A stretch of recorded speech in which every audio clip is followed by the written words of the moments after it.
तेषां ज्ञानी नित्ययुक्तः एकभक्तिर्विशिष्यते प्रियो हि ज्ञानिनोत्यर्थम् अहम स च मम प्रियः। प्रिय दर्शकों नमस्कार, एक बार फिर से उपस्थित हूँ आप सबके सामने रविवार के बाद सोमवार के कार्यक्रम में। एक बहुत ही अद्भुत और विचित्र तरीके का योग लेकर के आया हूँ, जिसे कई प्रकार से आप समझ सकते हैं, जान सकते हैं और इसे अपनी कुंडली में, भगवान करे कि ये ना हो, पर जिसकी कुंडली में हो उसको समझने का और तलाशने का प्रयास कर सकते हैं। बन के रहिएगा कार्यक्रम के अंतिम हिस्से तक, कहीं नहीं जाना है। बिल्कुल आरंभ से लेकर के कार्यक्रम प्रत्येक दिन अंतिम तक देखा करिए। सुबह वाले कार्यक्रम में भी देखा करिए। इंस्टाग्राम पे रील आने शुरू हो गए हैं, आप मुझे वहाँ भी फॉलो कर सकते हैं। शुरू करते हैं आज का कार्यक्रम। कार्यक्रम के आरंभ में बोले गए गीता जी के श्लोक का अर्थ भी बताने वाला हूँ।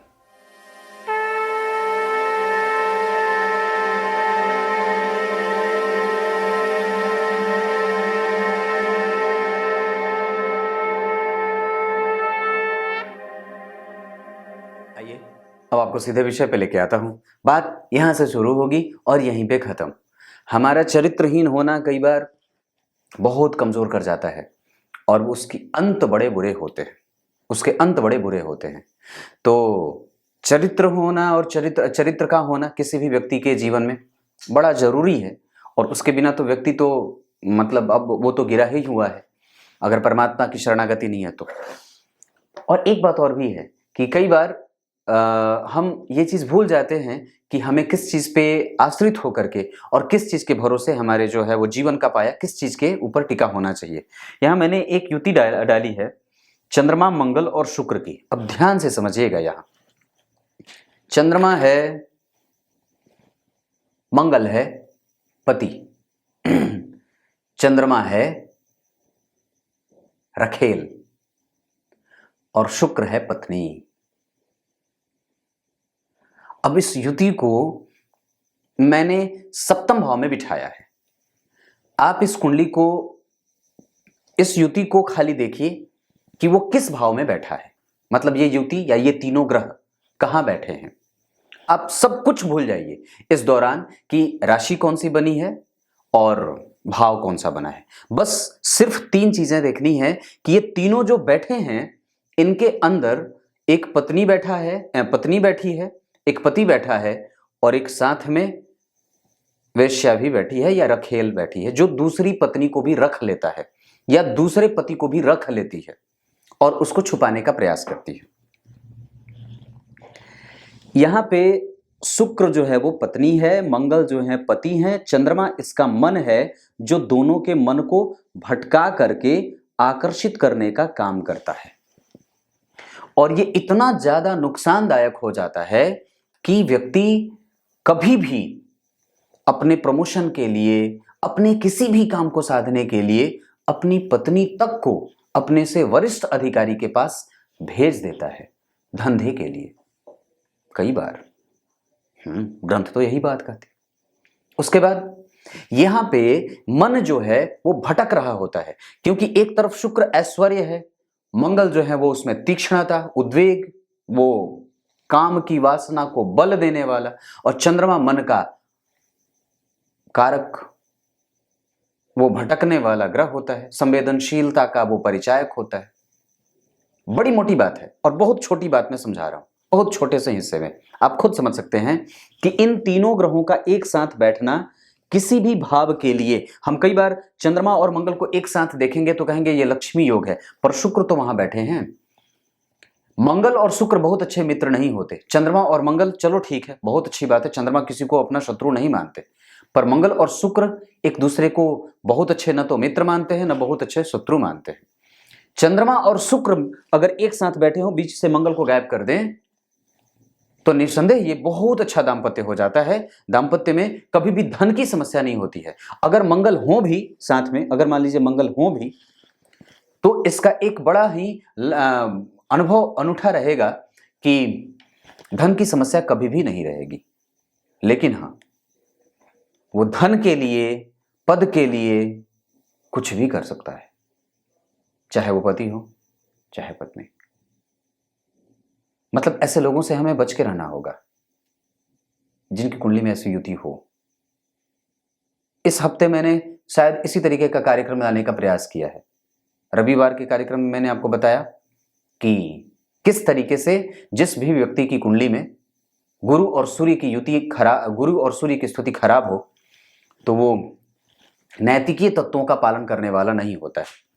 ठीक उसी तरीके से मैंने आपको इस कुंडली में ये बताई कि चंद्रमा, मंगल और शुक्र का एक साथ बैठना, वो हो सकता है रेलवे में काम करते हो, डाक तार विभाग में काम करते हो, वायरलेस में काम करते हो, सैनिक सेवा में काम करते हो, सैनिक के मतलब ऊंचे पद पे हो, अधिकारी हो, उनकी पत्नियां जो है वो दूसरे से लिपटी हुई हो, उलझी हुई हो, उनके केश किसी दूसरे के ऊपर, उनके सर किसी दूसरे के कंधे पे टिके होते हैं, और पति जो होता है वो किसी दूसरे की बाहों में झूल रहा होता है। ये ज्योतिष है और ये ऋषि मुनियों की बातें हैं जो कभी गलत नहीं होती हैं। हाँ, दूसरी बात और है कि आप इस पे संदेह कब कर सकते हैं कि ऐसा ये कब नहीं होगा।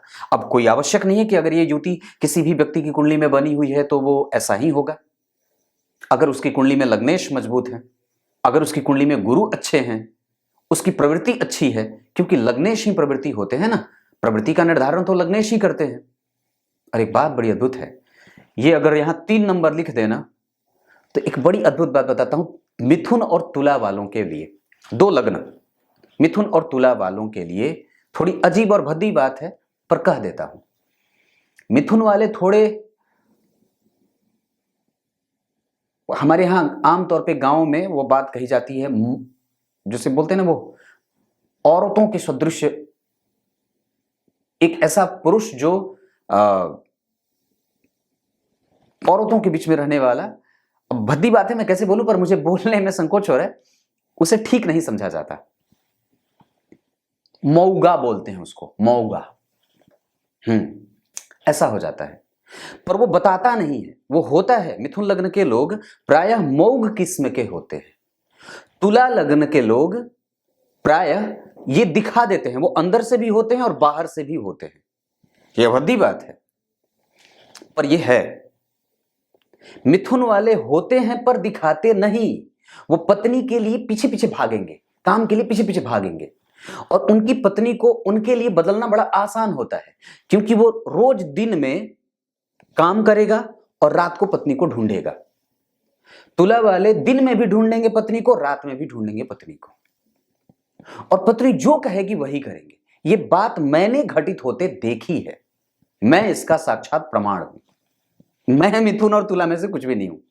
हाँ, पर यह बात समझने वाली है कि मिथुन वाले सामने से होते हैं पर दिखाना नहीं चाहते, क्योंकि चतुर होते हैं ना, वो चपल चंचल चालाक होते हैं, उनके पास बुद्धि की है। तुला वाले शुक्र से प्रेरित होते हैं, मूल त्रिकोण राशि है उसकी, तो उसमें काम इतना ज्यादा भरा हुआ है कि वो समझ नहीं पाता है कि दिन है या रात, और पत्नी के पीछे भागता रहता है, और पत्नी जो कहती है वही करता है। अपना मतलब वो एक अभिमान भी हो जाता है, मैं सुंदर जो हूं, मेरे पास ज्ञान जो है, मैं अभिमानी जो नहीं हूं, मैं जो करता हूं अच्छा ही करता हूं, ये सारी चीजें हो जाती हैं। धनु वाले बिगड़ैल होते हैं, अपने मन के मर्जी के मालिक, जो होगा वही कहेंगे। कर्क वाले दिल से ही सोचेंगे। सिंह वाले अपने हिसाब से काम करेंगे, किसी की सुनेंगे नहीं। कन्या वाले बदल जाने वाले होते हैं, तुरंत बदल गए, किसी ने कुछ कह दिया तो उसको सुन लिया। कान के पातर होते हैं, हमारे यहाँ गांव में कान पातर बोला जाता है। बोल दिया तो उसकी भी सुन ली, मम्मी ने बोल दी तो मम्मी की भी सुन ली, पत्नी ने बोल दी तो पत्नी की भी सुन ली, पिताजी बोल दी तो पिताजी भी सुन ली, भाई बोल दे तो भाई भी, सबकी सुनेंगे, पर करते कहीं कुछ भी नहीं, वो ढूलम ढूल रहते। कुंभ वाले अपने लक्ष्य के प्रति बड़े ही आकर्षित होते हैं, चलना है तो चलना है, पर वो बदला वगैरह नहीं लेते, अपने लक्ष्य का पीछा करते हैं। कम मकर वाले ध्यानस्थ रहते, उनको रहता है कि मुझे ये पा लेना है। वृश्चिक वाले अधिकार संपन्न होते हैं, उनको सिर्फ अधिकार चाहिए, उनको सिर्फ अपने लिए नियम बनाएंगे, पर दूसरों के लिए। वो एक ऐसा डिपार्टमेंट संभाल लेता है मंगल की वो राशि, जो सिर्फ दूसरे के लिए नियम बनाता है, वो अपने खुद नहीं करेगा। जैसे बड़े बड़े जो होते हैं ना, वो अधिकारी, रेड लाइट पे उनकी गाड़ी यूं क्रॉस कर जाएगी, पर बाकी की जनता खड़ी की खड़ी है, तो वो वृश्चिक है। मेष वो सेवा में ही तत्पर है, मुझे तो बस सेवा करनी है, मुझे जो है वो दारोमदार संभालना है, चाहे कुछ भी हो जाए मैं तो परिपक्व एकदम बिल्कुल पूरी निष्ठा के साथ अपना काम करूंगा। और मीन वाले साधु होते हैं, भैया जाने दो, कोई बात नहीं है, मैं गलती करता हूं, माफ कर दो मुझे। ऐसे ये नेचर है, इसको समझने की आवश्यकता है। एक एक लाइन में डिफाइन कर रहा हूं, आप इसको उतारते चलिए। ऐसा है। अब कौन सी राशि बची? कर्क बताया, सिंह बताया, मेष बताया, वृश्चिक बताया, मीन बताया, धनु बता दिया, ये राशि वृषभ छूटी। धीरे धीरे चले, हो जाए, कोई दिक्कत नहीं है। मेहनत है, मशक्कत है, कर रहा है और उसको ज्यादा इधर उधर से मतलब नहीं है, वो अपने मतलब जुटा हुआ है, वो लगा हुआ है, वो रेल है, वो बस चलती जाए, उसको ईंधन की आवश्यकता है। बैल है, कोल्हू के बैल की तरह चल रहा है, उसको बस सामने दिखा दो कि यहां जाना है, वो वहां चल जाएगा, ना इधर देखेगा ना इधर देखेगा। ये लग्नों का प्रतीक है, ये ऐसे प्रभाव होता है। आप समझ रहे हैं मैं क्या बोल रहा हूं? मुझे देखिए, चंद्रमा, मंगल और शुक्र की युति का अब यहां पे कोई आवश्यक नहीं कि ये सबके ऊपर बात लागू हो, पर ये युति ऐसे काम करती है, मतलब कहीं ना कहीं बाय नेचर ऐसा दे देती है। अब आइए, आपको कार्यक्रम के आरंभ में बोले गए गीता जी के श्लोक का अर्थ बता दूंगा। कार्यक्रम लंबा बनाऊंगा तो आकर्षण कम हो जाएगा मेरे प्रति आप लोगों का, इस वजह से बीच से ही चल के उठ के चला जाता हूं। अब आइए, आपको कार्यक्रम के आरंभ में बोले गए गीता जी के श्लोक का अर्थ बता देता हूं। गीता जी के 7वें अध्याय के 17वें श्लोक में भगवान ने बात कही है। क्या कही है? जो 4 प्रकार के भक्तों की मैंने बात कल करी थी, कल के कार्यक्रम में जाकर के देख लीजिएगा, उसके अलावा कोई मुझे जान ही नहीं सकता है, कोई नहीं जान सकता। तो कौन है जो जान सकता है? जो आर्द्र होकर के मुझे पुकार रहा है, ऐसे लोगों की आवश्यकता है भाई। जो कोमलता की स्थिति को प्राप्त करके मुझे प्राप्त करने की स्थिति बड़ी ही रो करके ऐसे कहे कि हे परमात्मा, बस आप ही हो जो मुझे अपनी शरण में ले सकते हो, अन्यथा दुनिया वाले तो आपको कंफ्यूज ही कर देते हैं। कभी बोलेंगे ये जींस ठीक है, कभी बोलेंगे ये ले लो, कभी बोलेंगे ये ठीक है, कभी बोलेंगे ये ठीक है। इनको छोड़ो और ग्रंथों की बात को पकड़ो। नए जितने भी लेखक हैं, जितने की बात करता हूं, जितने भी लेखक हैं, निश्चित रूप से उनके पास ज्ञान है, मैं उसमें वो नहीं कर रहा, पर बात जो पुरानी शराब में है, जो पुरानी बोतल है, उसका नशा कुछ और होता है। उसने बात वही पढ़ी है और घुमा फिरा कर आपके सामने पुस्तक डाला है लिख। पुराने ग्रंथों के पीछे जाइए, जिनकी जिल्द पुरानी हो और जिनके पेज मोड़ने पे टूट जाते हैं, इतनी पुस्तक जो पुरानी है, वह ग्रंथ पढ़ने की बात और उसके आनंद ही अलग है। रामायण, महाभारत, भक्तमाल, गीत गोविंद और ये कितने सारे आपको ग्रंथ, इतने सारे हैं, कोई भी उठा के आप उन्हें पढ़ा करिए, फिर आपको पता चलेगा कि वास्तव में ये जो दिख रहा है, जो आपके सामने का जो झुंड, वो वास्तविक है भेड़ों का या फिर ये घोड़ों का झुंड जो आपको जीत की नौका पे सवार कराएगा। कुछ इसी तरीके से आज के कार्यक्रम का समापन करते हैं। तब तक के लिए इजाजत दीजिए, कल एक बार फिर से उपस्थित होंगे आप सबके सामने। तब तक के लिए बहुत बहुत नमस्कार।